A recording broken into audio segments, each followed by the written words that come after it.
नमस्ते और स्वागत है जॉय राइड लर्निंग स्टोरीज में। आज हम आपके लिए लेकर आए हैं एक अत्यंत मार्मिक और प्रेरणादायक कहानी, सोने के सिक्कों की बरसात। यदि आप इस चैनल पर नए हैं तो हमें आपके साथ की जरूरत है। कृपया चैनल को सब्सक्राइब करें और बेल आइकन दबाना न भूलें ताकि आपको हमारी हर नई कहानी की सूचना मिलती रहे। तो आइए बिना देरी किए शुरू करते हैं आज की कहानी, सोने के सिक्कों की बरसात। यह कहानी फकीरदास नाम के एक कंजूस की है। उसके पास कई एकड़ जमीन थी। खेती करने के लिए फकीरदास ने कई मजदूरों को रखा हुआ था। वह साहूकारी भी करता था।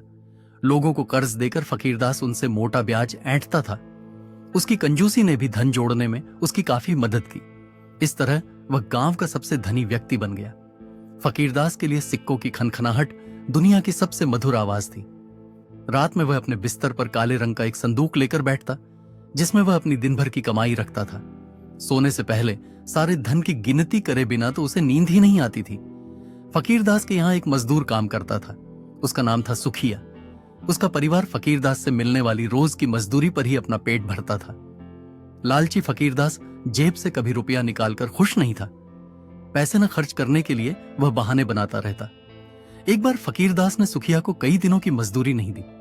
उसकी पत्नी और 5 बच्चों की भूखों मरने की नौबत आ गई। सुखिया दौड़ा दौड़ा फकीर के पास पहुंचा और हाथ जोड़कर गिड़गिड़ाने लगा, मालिक, कृपया मेरी मजदूरी दे दो, वरना मेरे बच्चे मर जाएंगे। कल आना, कल। अभी कुछ नहीं दे सकता, हिसाब करना बाकी है। तुम्हारी पूरी मजदूरी निकालूंगा तभी तो दे पाऊंगा। कम तो दूंगा नहीं, फकीरदास ने कहा और हाथ हिलाते हुए उसे बाहर का रास्ता दिखा दिया। मालिक, मैं हाथ जोड़ता हूं, मुझे केवल 1 दिन का मेहनताना दे दीजिए ताकि मेरे बच्चे अभी अपना पेट भर सकें। सुखिया गिड़गिड़ाया, अरे कहा ना कल आना, मेरे पास यही काम रह गया है क्या? बंद करो ये रोना धोना, जाओ यहां से, कहकर फकीर वहां से चला गया। इसके बाद वह सीधे अपने पुराने नौकर के पास जा पहुंचा और बोला, मुझे पता चला है कि कुछ जंगली सुअर मेरी फसल को खराब कर रहे हैं। खेतों की निगरानी के लिए मुझे आज रात जंगल जाना होगा। मालिक, किसी को साथ ले जाना, रात में अकेले जाना ठीक नहीं। मूर्ख हो तुम, किसी को साथ ले गया तो उसे मेहनताना नहीं देना पड़ेगा। चिंता मत करो, मैं किसी ऊंचे से पेड़ पर मचान बनाकर बैठूंगा। आधी रात हो चुकी थी। फकीरदास बरगद के पेड़ पर बनाई हुई मचान पर बैठा था। घुप अंधेरा था और तरह तरह के जीवों की आवाजें आ रही थीं।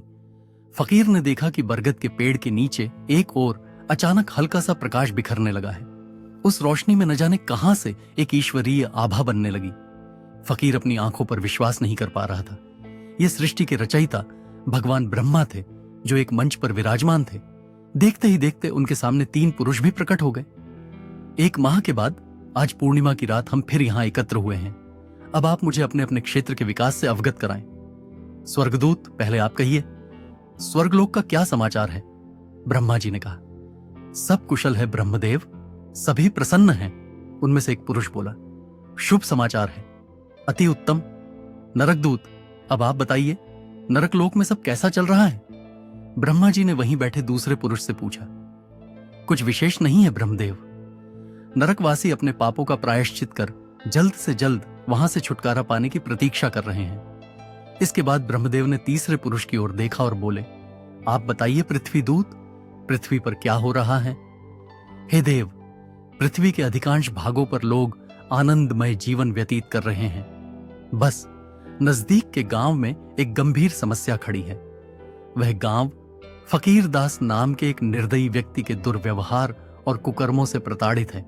अब उसके यहां काम करने वाले मजदूर सुखिया को ही ले लीजिए। 1 सप्ताह हो चुका है, लालची फकीर ने अब तक सुखिया को उसका मेहनताना नहीं दिया है। उसका परिवार भूख से तड़प रहा है। पृथ्वी दूत, ये तो बहुत दुखद है। तुम ये थैला लो, इसमें सोने के सिक्के भरे हैं। कल रात को इन सिक्कों को सुखिया की झोपड़ी की छत से बरसा देना। ये सिक्के उन निर्धन श्रमिकों की हर जरूरत को पूरा करेंगे। इन शब्दों के साथ ब्रह्मदेव ने पृथ्वीदूत को एक थैला थमा दिया। कुछ ही पलों में सब अंतर ध्यान हो गए और वहीं अंधेरा छा गया। फकीरदास घर की ओर दौड़ पड़ा। सुबह सुबह उसने सुखिया को बुलवा भेजा। सुखिया, मुझे क्षमा करो, कल मैंने तुम्हारी एक न सुनी। ये लो अपना 7 दिन का पारिश्रमिक। अच्छा, तुमसे एक आग्रह करना था। आग्रह नहीं, आप आदेश कीजिए मालिक, सुखिया ने कहा। फकीरदास के आचरण में अचानक आए इस बदलाव से वह हैरान था। सालों बीत गए इस आलीशान घर में रहते, इस ऐशो आराम से अब मन भर चुका है। मैंने तय किया है कि अब मैं साधारण जीवन बिताऊंगा, पूजा पाठ को अपनी जीवन शैली का हिस्सा बनाऊंगा। एक काम करो, तुम मेरे घर में रह लो और मैं तुम्हारी झोपड़ी को अपना घर बना लेता हूं। लेकिन मालिक, एक गरीब की झोपड़ी में आप कैसे रह पाएंगे? मेरी चिंता मत करो भाई, प्रभु नाम भजूंगा और रह लूंगा। मूक खड़ा सुखिया मालिक से कुछ न कह सका। कुछ ही देर में फकीरदास सुखिया के घर पहुंच गया और सुखिया अपने परिवार को लेकर फकीरदास के शानदार मकान में। फकीरदास बड़ी बेसब्री से रात का इंतजार करने लगा। पृथ्वीदूत की प्रतीक्षा किए बिना ही फकीरदास झोपड़ी की छत पर चढ़ गया और उसने छप्पर में एक बड़ा सा छेद कर दिया। अब पृथ्वीदूत को सिक्के गिराने में परेशानी नहीं होगी, उसने सोचा। समय बीतता गया, सुबह हो गई, लेकिन ब्रह्मा जी के दूत या सोने के सिक्कों की कोई खबर नहीं थी। पृथ्वीदूत व्यस्त होंगे, सभी धरतीवासियों का दायित्व सिर्फ उन पर जो है। हो सकता है सुखिया के लिए वह समय न निकाल पाए हों, फकीर ने सोचा। फकीरदास हर रात पृथ्वीदूत का इंतजार करने लगा। उसे उम्मीद थी कि झोपड़ी में एक न एक दिन सोने के सिक्कों की बरसात जरूर होगी और वह सबसे धनवान बनेगा। ऐसा करते करते अगली पूर्णिमा आ गई। देवताओं की बातचीत सुनने फकीरदास दोबारा जाकर मचान पर बैठ गया। आखिर पृथ्वीदूत ने ब्रह्मा जी के निर्देशों का पालन क्यों नहीं किया? आधी रात के बाद ब्रह्मा जी तीनों दूतों के साथ प्रकट हुए। स्वर्ग और नरक की जानकारी लेने के बाद ब्रह्मा जी ने पृथ्वीदूत से पूछा, पृथ्वीदूत, क्या तुमने सुखिया के घर सोने के सिक्के पहुंचा दिए? क्षमा कीजिए ब्रह्मदेव, आपके आदेश का पालन करने के लिए मैं कई बार सुखिया की झोपड़ी पर गया, लेकिन मैंने जब भी नीचे झांका तो मैंने देखा कि वहां सुखिया नहीं, फकीरदास बैठा है और वह ऊपर ही नजर गड़ाए हुए है। मैं अदृश्य था, इसीलिए उसे दिखाई नहीं दिया। सुखिया की झोपड़ी में फकीरदास, तो सुखिया कहां है? ब्रह्मा जी ने पूछा। मैं दुविधा में पड़ गया ब्रह्मदेव। इसके बाद मैंने सुखिया को ढूंढा। आपको आश्चर्य होगा ब्रह्मदेव, सुखिया फकीरदास के घर में रह रहा है। अच्छा, मैं तो यह बात है, फकीरदास को हमारी योजना की जानकारी मिल गई है, तभी उसने सोने के सिक्कों के लालच में सुखिया को अपने घर में भेज दिया और स्वयं दीनहीन झोपड़ी में डेरा जमाए हुए है। फकीरदास स्वयं को बहुत चतुर समझता है, लेकिन तुम्हारी समझदारी की प्रशंसा करनी होगी पृथ्वीदूत। यह बताओ, सुखिया का क्या हाल है? हे ब्रह्मदेव, सुखिया आरामदायक जीवन व्यतीत कर रहा है। फकीरदास के पूरे मकान में अकेले न रहकर वह अपने परिवार के साथ केवल एक ही कक्ष में रह रहा है। शेष बचे कमरों में सुखिया ने कुछ बेघर परिवारों को आश्रय दे दिया है। फकीर के इस भव्य महल में एक विशाल बगीचा है जो अब तक खाली पड़ा था। सुखिया ने इसमें सब्जियां लगाई थीं, जिन्हें बेचकर वह अपने परिवार का भरण पोषण करता है। अद्भुत! सुखिया ने सिद्ध कर दिखाया है कि वह कितना महान व्यक्ति है। वह मिल बांट कर खाना जानता है। दूसरी ओर वह लालची और क्रूर फकीरदास है जो अपने स्वार्थ के लिए किसी भी हद तक जा सकता है। उसके जैसे मनुष्यों की रचना कर मुझे लज्जा आती है, ब्रह्मदेव ने कहा। इतना सुनने की देर थी कि मचान पर बैठा फकीरदास आत्मग्लानि और पश्चाताप से भर गया।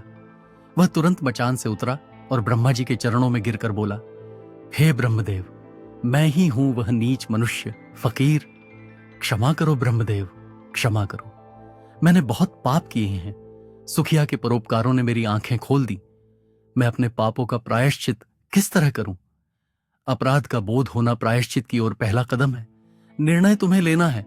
इतना ही कहकर ब्रह्मा जी तीनों दूतों के साथ अंतर्ध्यान हो गए। फकीरदास झोपड़ी में लौट आया और गहरी सोच में डूब गया। अगले दिन उसने अपना सारा धन निर्धनों में बांट दिया और सदा के लिए गांव छोड़कर पुरुषोत्तम क्षेत्र, पुरी का पुराना नाम, के लिए निकल पड़ा। फकीरदास ने अपना शेष जीवन भगवान जगन्नाथ के चरणों में बिताया। अगर आपको यह कहानी पसंद आई हो तो वीडियो को लाइक करें और चैनल को सब्सक्राइब करना न भूलें। धन्यवाद।